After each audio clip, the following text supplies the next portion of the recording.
ধন্যবাদ।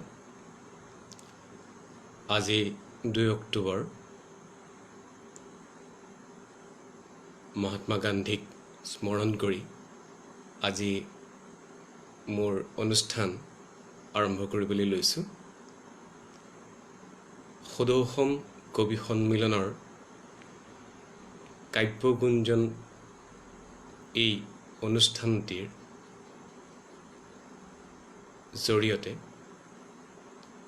শ্ৰোতা দৰ্শক সকলোকে সম্ভাষণ জনাইছোঁ। বিশেষকৈ সদৌ অসম কবি সন্মিলনৰ সভাপতি তথা সম্পাদক দুয়োগৰাকী শ্ৰদ্ধা বিশিষ্ট কবি তেখেতসকললৈ শ্ৰদ্ধা আৰু ধন্যবাদ জনাইছোঁ। আৰু প্ৰচাৰ বিভাগত থকা হেমন্ত ভাৰতী দেৱক শ্ৰদ্ধা জনাইছোঁ। তেখেতসকলে আজি সুদীৰ্ঘ দিন লকডাউনৰ যি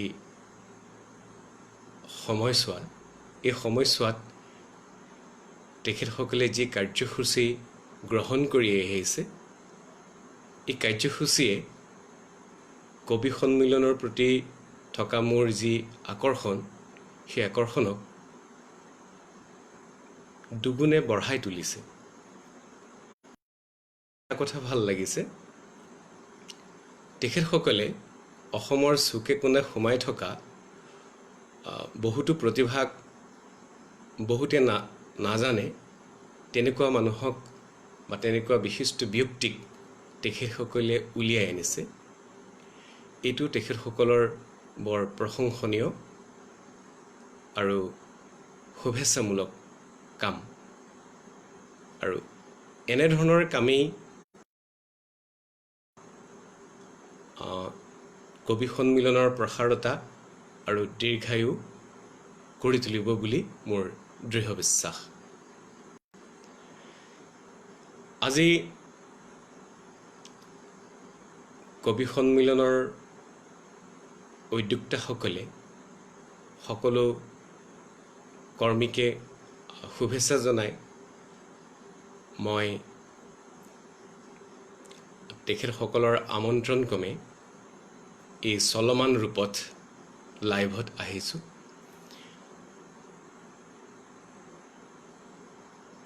আগৰ কেইবাটাও এই কাব্যগুঞ্জন অনুষ্ঠানত বিশিষ্ট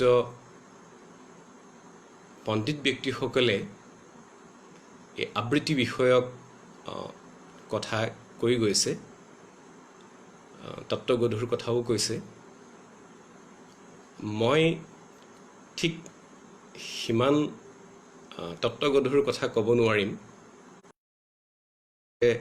ছাত্ৰহে এফালৰ পৰা ক'বলৈ গ'লে মনলৈ অহা কিছুমান কথা মই আপোনালোকৰ আগত ক'ম।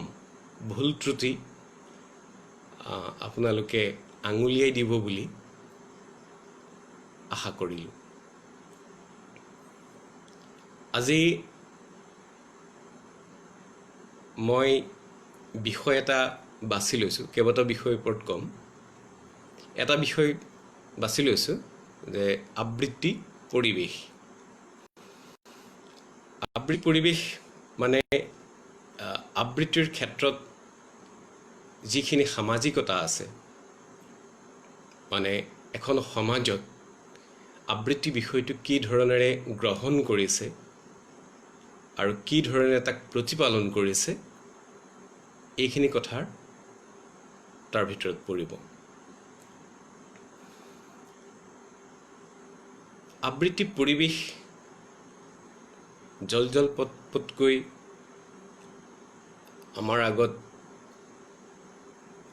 ওলাবলৈ হ'লে কেইটামান গুৰুত্বপূৰ্ণ কথা আমাৰ চকুত পৰিব লাগিব। যিখন সমাজত আবৃত্তিৰ পৰিৱেশটো আমি দেখা পাম, সেই সমাজখনত সেই গুৰুত্বপূৰ্ণ দিশসমূহ আমাৰ চকুত ভাহি উঠিব লাগিব। সেই গুৰুত্বপূৰ্ণ দিশসমূহ মই মোৰ ফালৰ পৰা আগবঢ়াব খুজিছোঁ। পৰিৱেশ্য কলা হিচাপে আবৃত্তিয়ে সেইখন সমাজত প্ৰতিষ্ঠা লাভ কৰিব লাগিব, প্ৰথম কথা। দ্বিতীয় কথা হৈছে যে বিশুদ্ধ কণ্ঠকলা হিচাপেও আবৃত্তিয়ে সেইখন সমাজত প্ৰতিষ্ঠা লাভ কৰিব লাগিব। তৃতীয়তে আবৃত্তি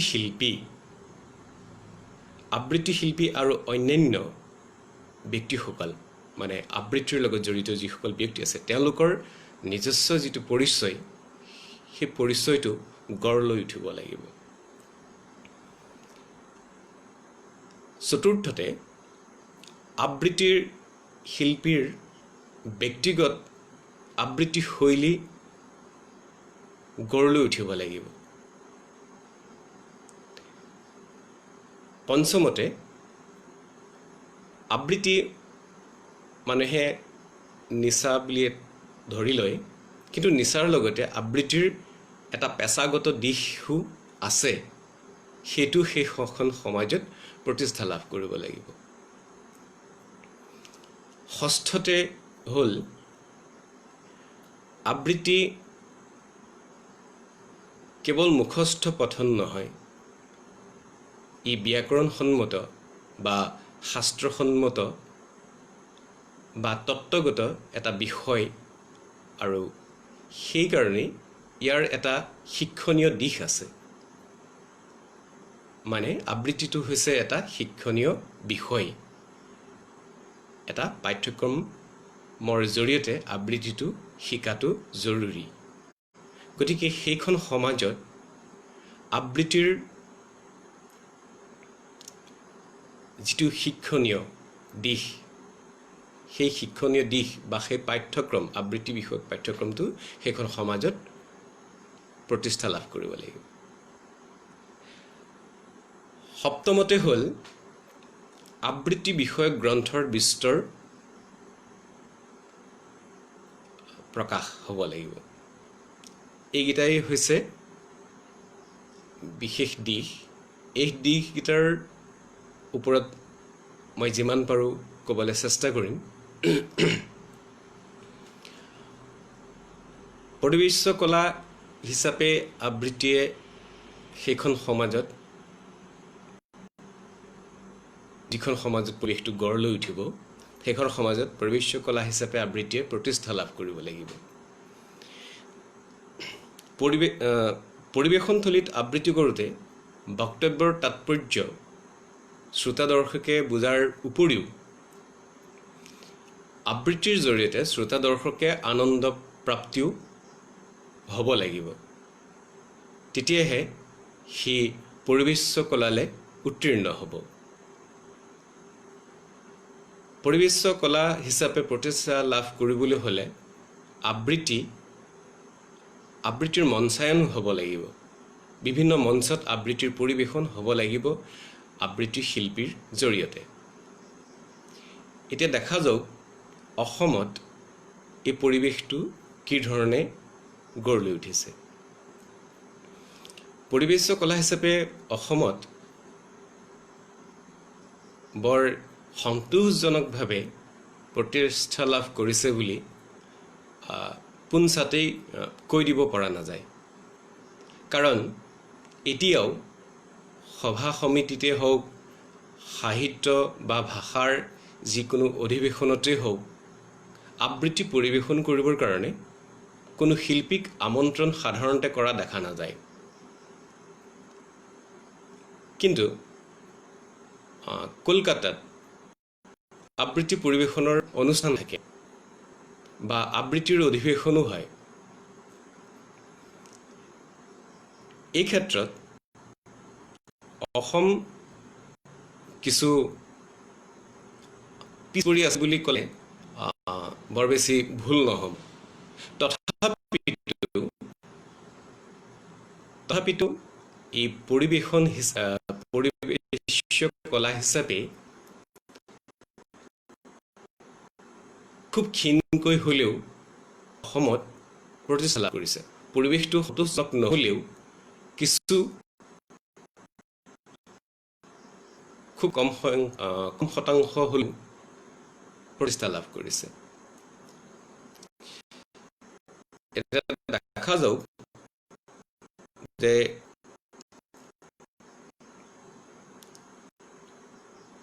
ৰেডিঅ' চেণ্টাৰতে হওক বা টেলিভিশ্যন চেণ্টাৰতে হওক আবৃত্তিৰ যদি পৰিৱেশন নিয়মীয়া পৰিৱেশন এটা যদি থাকে, মই আবৃত্তিয়ে পৰিৱেশ কলা হিচাপে প্ৰতিষ্ঠা লাভ কৰিবলৈ সফল হ'ব। কিন্তু তেনেকুৱা ৰেডিঅ' চেণ্টাৰত খুব কমকৈ হ'লেও দেখা গ'লেও চেনেলবিলাক এইবোৰ সাধাৰণতে দেখা যায়। আজিকালি ৰেডিঅ'তকৈ টিভিৰ চেনেলবিলাক খুব জনপ্ৰিয়, খুব জনসাধাৰণৰ মাজত বেছি প্ৰচলন আছে। সেইকাৰণে টিভিত আচলতে ইয়াৰ পৰিৱেশনটো হ'ব লাগে, আবৃত্তি পৰিৱেশ হ'ব লাগে। অসমৰ চুকে কোণে বিভিন্ন ঠাইত এই আবৃত্তি শিল্পীসকলক টিভি চেনেলবিলাকে আমন্ত্ৰণ জনাই তেওঁলোকৰ হতুৱাই আবৃত্তিৰ পৰিৱেশন কৰাব লাগে। তেতিয়া অসমীয়া আবৃত্তিয়ে পৰিৱেশ কলা হিচাপে প্ৰতিষ্ঠা লাভ কৰিব। পৰিৱেশ কলা হিচাপে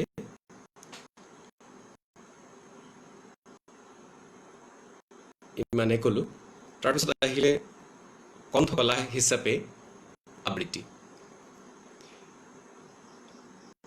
এইখিনিতে এটা কথা কোৱা হয় যে কণ্ঠকলা বুলি ক'লে আমি নাট্যশাস্ত্ৰত থকা বাচিক অভিনয়ৰ কথাকে ক'ব পৰা যায়। সংগীতৰ দৰে কোনো সুৰৰ প্ৰয়োজন নাই আবৃত্তিত, মাত্ৰ বাক ভংগীৰ প্ৰয়োজন। গতিকে এই বাক ভংগীক সম্পূৰ্ণ কণ্ঠৰ জৰিয়তে ভাৱৰ অনুকূলে আমি প্ৰকাশ কৰিব লাগিব। এই কণ্ঠ নিৰ্ভৰ কাৰণে আবৃত্তিক আমাৰ শ্ৰদ্ধাৰ আবৃত্তিৰ ৰত্ন আবৃত্তি গুৰু শান্তিচাই শইকীয়া বাইদেৱে কণ্ঠৰ অভিনয় বুলি কয়। অন্যহাতে তেখেতে আৰু এটা কথা কয়, ইয়াক বৈৰাগ্য কলা বুলিও কয়। তেখেতে বৈৰাগ্য কলা কোৱাৰ কাৰণটো হৈছে আবৃত্তি সম্পূৰ্ণ কণ্ঠ নিৰ্ভৰ। আবৃত্তিয়ে সংগীত বা মঞ্চসজ্জা বা অভিনয় বা কোৰিঅ'গ্ৰাফি এইবোৰ আচলতে মূলগতভাৱে দাবী নকৰে। আবৃত্তিয়ে সেই কথাখিনি দাবী নকৰে। কেৱল কণ্ঠৰ জৰিয়তে প্ৰকাশ কৰাটোৱেই হৈছে বৈৰাগ্য। সেইকাৰণে বৈৰাগ্য বুলি কয় শান্তিচাই শইকীয়াই, সেইকাৰণে আবৃত্তি বৈৰাগ্য বুলি কয়। মানে আমি যেতিয়া কবিতা এটা আবৃত্তি কৰিবলৈ ল'ম, আমাৰ কবিতাটো আবৃত্তি কৰাৰ লগে লগে কবিতাৰ যিটো বক্তব্য, যিটো তাৎপৰ্য, সেইটো আমি আবৃত্তিৰ জৰিয়তে প্ৰকাশ কৰিব লাগিব। মানে আমাৰ যি বাক ভংগী আছে, এই বাক ভংগীৰ জৰিয়তে বক্তব্যক আমি চিত্ৰায়ন কৰি প্ৰকাশ কৰিব লাগিব, আমাৰ কণ্ঠেৰে চিত্ৰায়ন কৰিব লাগিব। সেইকাৰণে আবৃত্তিত মূলগতভাৱে অন্য বিষয়ৰ প্ৰাসংগিকতা গভীৰভাৱে নাই।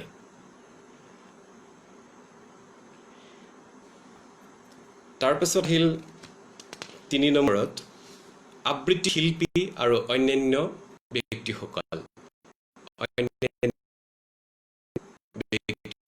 মানে আবৃত্তিৰ লগত যিসকল জড়িত ব্যক্তি।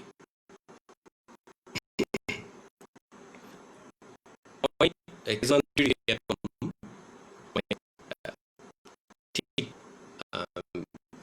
বিষয় কেইটামান বিষয় ইয়াত কৰিছোঁ আবৃত্তি কৰিছোঁ আবৃত্তি গৱেষক আবৃত্তিকাৰ মই বিষয় কিছু আলোচনা কৰিছোঁ প্ৰথমে কৈছোঁ আবৃত্তিকাৰ আবৃত্তিকাৰ বুলি আমি কাক তেওঁ আবৃত্তিকাৰ নেকি আচলতে সেই কথা নহয় এটা গীতৰ কথা আপোনালোকে ভাবক গীত এটা গীতিকাৰ লিখে সুৰকাৰে সুৰ দিয়ে কিন্তু তেওঁলোক শিল্পী নহয় কণ্ঠশিল্পী তেওঁলোক নহয় কণ্ঠশিল্পীজন বেলেগ সুৰকাৰে দিয়ে গীতিকাৰে গীত লিখে ঠিক তেনেকৈ আবৃত্তিকাৰে আবৃত্তি এটা কেনেকৈ কৰিব লাগিব তাৰ পৰিকল্পনা কৰে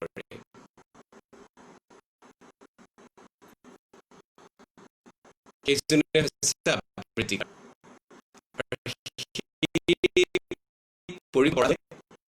আবৃত্তি কৰিব পাৰে আবৃত্তিকাৰ আৰু আবৃত্তি শিল্পী আবৃত্তি শিল্পী মই যে আবৃত্তি নহ'ব তেওঁ আবৃত্তি কৰিব তেওঁ আবৃত্তিকাৰ হ'বও পাৰে বুলি কোনো কথা নাই কিন্তু তেওঁ আবৃত্তিকাৰ হ'বও পাৰে তেওঁ আবৃত্তি এটা পৰিকল্পনা কৰিব পাৰে কিন্তু পৰিৱেশন কৰা আমি তেওঁ কেনেকৈ পৰিৱেশন কৰিব তথা পৰিশিষ্ট আবৃত্তি পৰিৱেশন কৰাজনেই হৈছে আবৃত্তি শিল্পী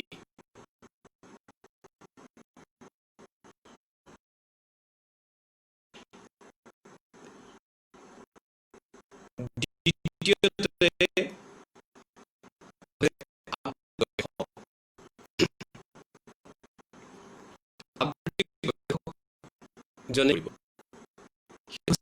আবৃত্তিৰ তত্ত্ব ব্যক্তিগত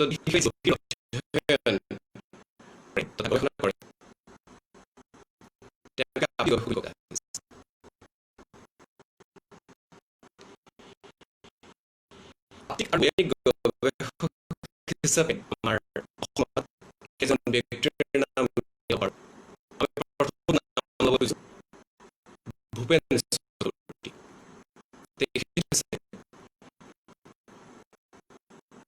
এজন আবৃত্তি গৱেষক দ্বিতীয় নাম খুজিছোঁ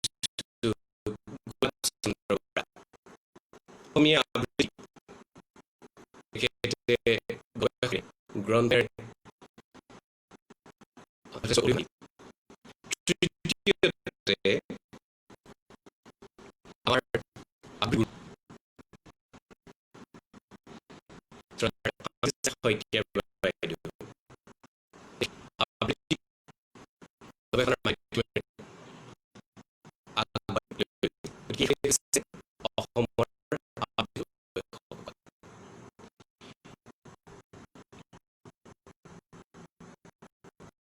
আবৃত্তিৰ কৰ্ম গৱেষণা নতুন বিষয় কৰ্ম গৱেষণা ইয়াত কোনো তাত্ত্বিক নাথাকে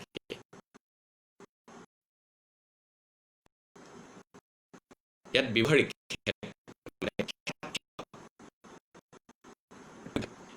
নতুন উদ্ভাৱনী তৃণমূল ক্ষেত্ৰত অধিকভাৱে আমি কৰ্ম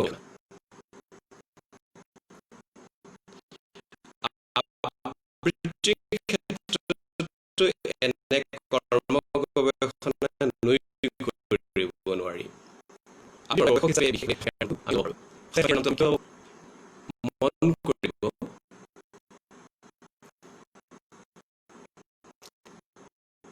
তেখেতে 90 চনৰ পৰাই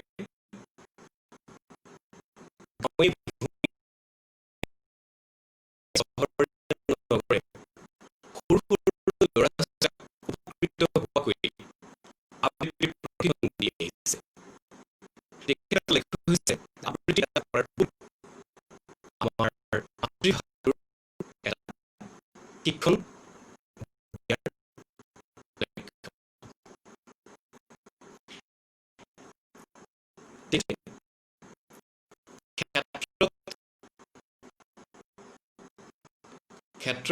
আবৃত্তিৰ প্ৰশিক্ষণ দিয়ে তেতিয়া তেখেতে নতুন উদ্ভাৱন কেনেকৈ আকৃষ্ট হ'ব ল'ৰা-ছোৱালীবোৰ শিক্ষাৰ্থীসকল কেনেকৈ আকৃষ্ট হ'ব সেই লৈ তেখেতে ব্যৱহাৰিকভাৱে নতুন উদ্ভাৱন কৰি থাকে কাৰণে তেখেতক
ইয়াৰ পাছত আহিল আবৃত্তি, বিশাৰদ আৰু